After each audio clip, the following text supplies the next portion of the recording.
Lecture 16 chapter number 2 विद्युत विभव एवं धारिता। इसमें टॉपिक ले रही हूँ मैं बिंदु आवेश के कारण किसी बिंदु पर विभव potential at a point due to a point charge. यहाँ पर हमारे पास बिंदु O पर प्लस क्यू आवेश है और बिंदु P से R दूरी पर एक बिंदु P है। ठीक है, O बिंदु पर प्लस क्यू आवेश उपस्थित है और प्लस क्यू आवेश से कितने दूरी पर, O बिंदु से P दूरी पर, सॉरी R दूरी पर बिंदु P स्थित है। इस बिंदु P पर हमको विद्युत क्षेत्र के कारण विभव निकालना है। तो विभव की परिभाषा के अनुसार क्या होगा कि एकांक धनावेश को अनंत से P तक लाने में जितना कार्य करना पड़े उसी को हम बोलते हैं विभव। विभव की परिभाषा में यही बताया गया था। तो P बिंदु पर यदि हम विभव निकालना चाहें तो हमको क्या करना पड़ेगा, एकांक धनावेश को अनंत से, ये पॉइंट मैं अनंत ले रही हूँ, अनंत से लेकर P तक लाने के लिए किए गए कार्य की गणना करनी पड़ेगी। अब इसको करने के लिए हम क्या कर रहे हैं, अनंत और P के बीच के दूरी को छोटे छोटे दूरी में विभाजित करें। प्रत्येक दूरी माना कि एक एक दूरी dx के बराबर है। ऐसे कई dx मिल करके P से लेकर अनंत तक की दूरी को हम डिवाइड कर दे रहे हैं। और हम क्या कर रहे हैं कि एकांक धनावेश को A से B तक लाने में कितना कार्य करना पड़ा ये निकाल लेंगे और फिर अनंत से लेकर R तक की दूरी तक इसको इंटीग्रेट कर देंगे, जोड़ देंगे, तो पूरे कार्य को हम प्राप्त कर सकते हैं। ठीक है, सबको समझ में आया? हमने क्या किया, P से लेकर अनंत तक के बीच की दूरी को हमने छोटे छोटे dx दूरी में विभाजित किया। अब एक छोटे से दूरी तक, मतलब A से लेकर B तक यदि Q आवेश को लाने में कितना कार्य करना पड़े वो निकाल लेंगे और सारे इस प्रकार हर एक दूरियों के लिए dx दूरियों के लिए कार्य निकाल करके उनको हम जोड़ देंगे और या हम बोलेंगे इंटीग्रेट कर देंगे। कि मतलब है integration is a kind of summation.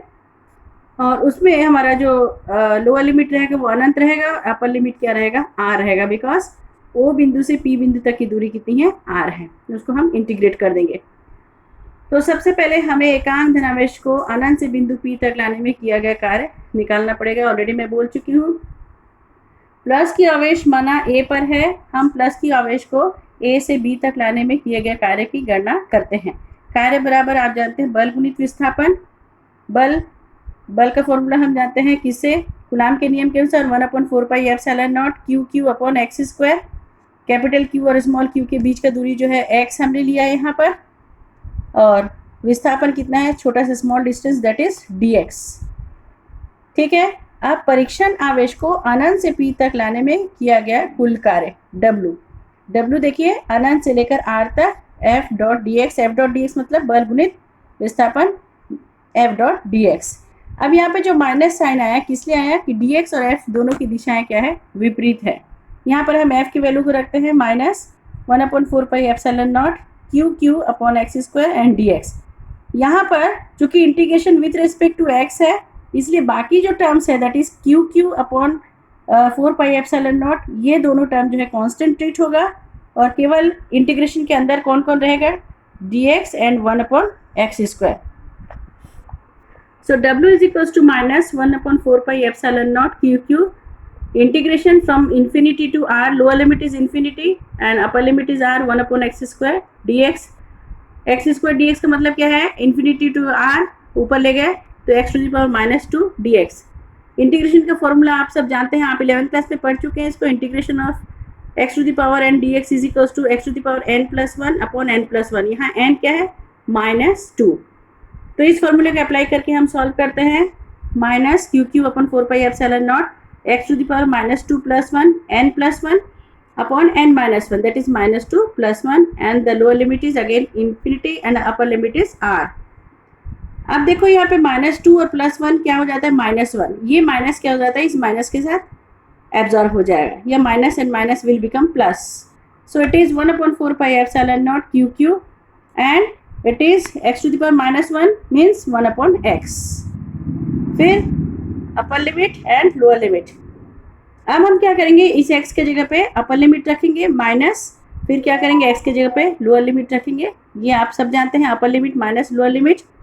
तो Q upon 4 pi epsilon not 1/R minus 1/infinity and we know that 1/infinity is equals to 0।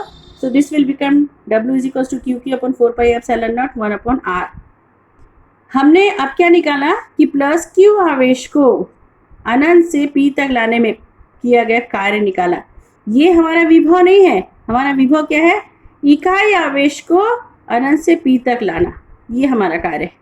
तो हमने क्या किया, हमको विभव की परिभाषा से हमको मालूम है कि विभव बराबर क्या होगा, इकाई आवेश को।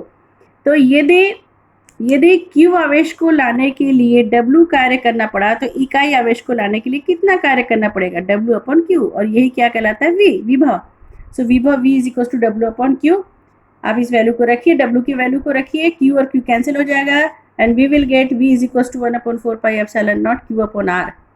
ये जो फॉर्मूला है ये वायु या निर्वात माध्यम के लिए, मतलब कैपिटल Q और स्मॉल q के बीच जो माध्यम है वो क्या था, वायु था या निर्वात था। मान लो अब वायु या निर्वात के बजाय एक परावैद्युतांक माध्यम है, परावैद्युत माध्यम है जिसका कि परावैद्युतांक कितना है, k है। तब यही फॉर्मूला क्या हो जाएगा, v is equal to 1 upon 4 pi epsilon naught k q upon r। That is the final result what we are getting for the value of potential. So potential is equals to 1 upon 4 pi epsilon naught k q upon r। System में लेते हैं वायु या निर्वात माध्यम के लिए, हम समझ गए v is equals to वायु या निर्वात माध्यम होगा तो k नहीं होगा, formula will be 1 upon 4 pi epsilon naught q upon r volt because it is potential, the unit of potential is volt, so it is v equals to 1 upon 4 pi epsilon naught q upon r volt। माध्यम की उपस्थिति में पर k परावैद्युतांक माध्यम है तो v is equals to 1 upon 4 pi epsilon naught k q upon r volt। Now come to the CGS system। CGS system में हम जानते हैं कि k is 1 upon 4 pi epsilon is also 1, so v is equals to q upon r only। k भी 1 होता है, 1 upon 4 pi epsilon naught भी 1 होता है, तो v is equals to q upon r। In place of volt हम क्या लिखेंगे, आप स्टेट वोल्ट, स्थैत वोल्ट हिंदी में। यहाँ तक सबको समझ में आ गया। इसके बाद आगे बढ़ते हैं, आवेशित निकाय के कारण विद्युत विभव, electric potential due to a system of charge. अब हमारे पास एक सिस्टम है, कैसा सिस्टम है, बहुत सारे चार्ज पार्टिकल है वहाँ पर। एक चार्ज पार्टिकल है Q1, एक है Q2, दूसरा है Q3। इसके बाद इस प्रकार ऐसे करते करते n पार्टिकल्स आते हैं, charge particle, that is Q1। Q1 की बिंदु P से दूरी R1, Q2 की दूरी P से R2, Q3 की दूरी P से R3, सिमिलरली Qn की दूरी P से Rn है। इस बिंदु P पर हम क्या निकालेंगे, विद्युत विभव। तो इस प्रकार एक निकाय है, निकाय कैसा है, बहुत सारे आवेशित कणों से मिलकर बना हुआ है। इस निकाय के बाहर एक बिंदु P है जिनकी दूरियां क्रमशः दी हुई, इस बिंदु P पर हमको क्या निकालना है, विद्युत विभव निकालना है।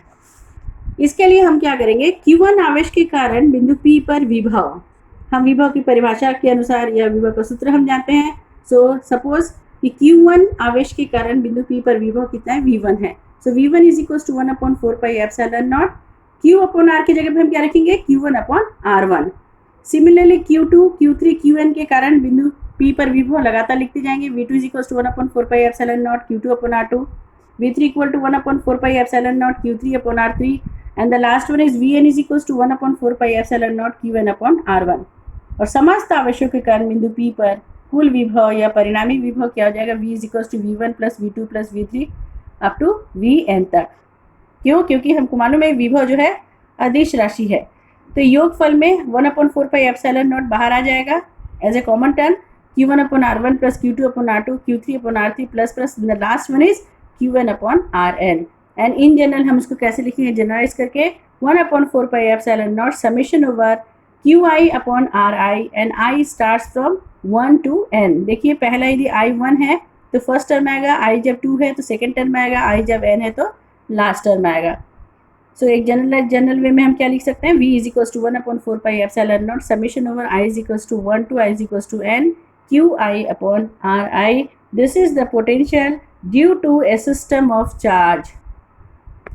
इसके बाद आते हैं विभव को प्रभावित करने वाले कारक, फैक्टर्स अफेक्टिंग द पोटेंशियल। तो सबसे पहले हम विभव की क्या लिख लेंगे, सूत्र को लिख लेंगे। सूत्र को देखते हुए आप फटाफट इस फैक्टर्स को लिख सकते हैं, चाहे आपको वो चीज़ उस समय उतना आप रिकग्नाइज कर सके ना करें। यदि आपको फॉर्मूला मालूम है तो ये फैक्टर्स आप अपने आप लिख सकते हैं। V is equals to 1 upon 4 pi epsilon naught K Q upon R।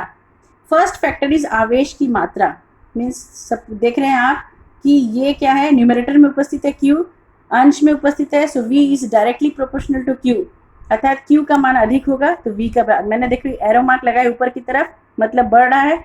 If Q is increasing V will also increase. Q अधिक होने से चारों ओर का विद्युत क्षेत्र, अब कारण क्या है कि V ज़्यादा होने से Q भी ज़्यादा होगा, ये हमको समझ में आ गया। इसका कारण क्या है, Q यदि अधिक होता है, आवेश की मात्रा यदि अधिक होती है तो चारों ओर का विद्युत क्षेत्र भी E का मान भी अधिक होगा। अर्थात क्या होगा, एकांक धनावेश को अनंत से चालक तक लाने में ज़्यादा कार्य करना पड़ेगा। ज़्यादा कार्य इन द सेंस, पहले एक को लाया, फिर एक लाने के बाद एक हुआ और दूसरे एक को फिर लाया, फिर उधर दो हो गया, फिर तीसरे को लाया। अब दो के अगेंस्ट में हमको क्या होगा, प्लस प्लस के बीच में फोर्स ऑफ रिपल्शन होगा दोनों के बीच में। तो हमको क्या होगा, करना होगा, फोर्स ऑफ रिपल्शन के कारण हमको और ज़्यादा कार्य करके उसको देना पड़ेगा। फिर 3Q हो जाएगा, फिर हम एक को और लाएंगे तो हमको और ज़्यादा कार्य करना पड़ेगा। जितना ई बढ़ते जाएगा अनंत से चालक तक लाने में हमको ज़्यादा कार्य करना पड़ेगा, इसलिए V अधिक होने से Q का मान अधिक हो जाता है। सेकेंड पॉइंट इस चालक का क्षेत्रफल। आप देख रहे हैं कि R नीचे है, so V is inversely proportional to A, मतलब A बढ़ाने से V क्या हो जाएगा, घटेगा। यहाँ बोलेंगे कि V यदि बढ़ता है तो A का मान क्या होगा, घटेगा। कारण क्या है, प्रति एकांक क्षेत्रफल यदि बढ़ गया तो उतना ही आवेश क्या होगा, दूर दूर फैल जाएंगे। पहले क्षेत्रफल कम था तो आवेश क्या था, कम कम में सीमित थे, थोड़े सी जगह पे सीमित थे। अब क्षेत्रफल बढ़ गया तो यही आवेश क्या हो गया, फैल गया।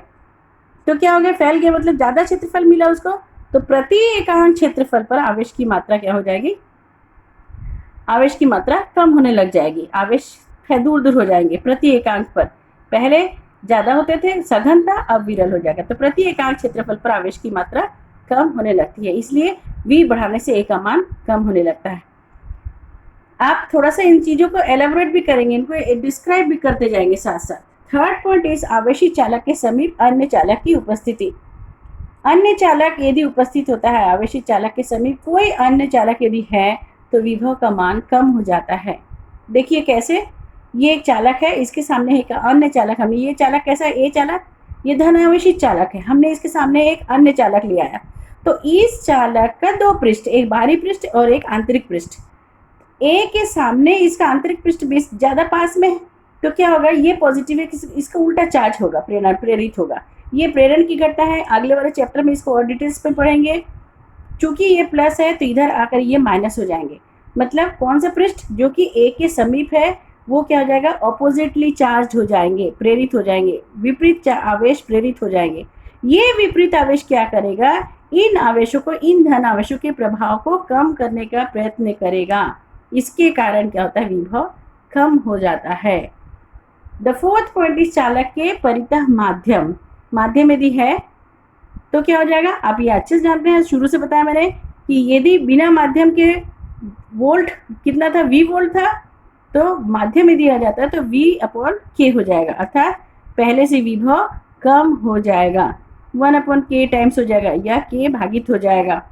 तो चालक के परितः माध्यम यदि रहेगा तो जितना विभव पहले था बिना माध्यम के उसका 1/K गुना हो जाएगा, अर्थात पहले से विभव कम हो जाएगा।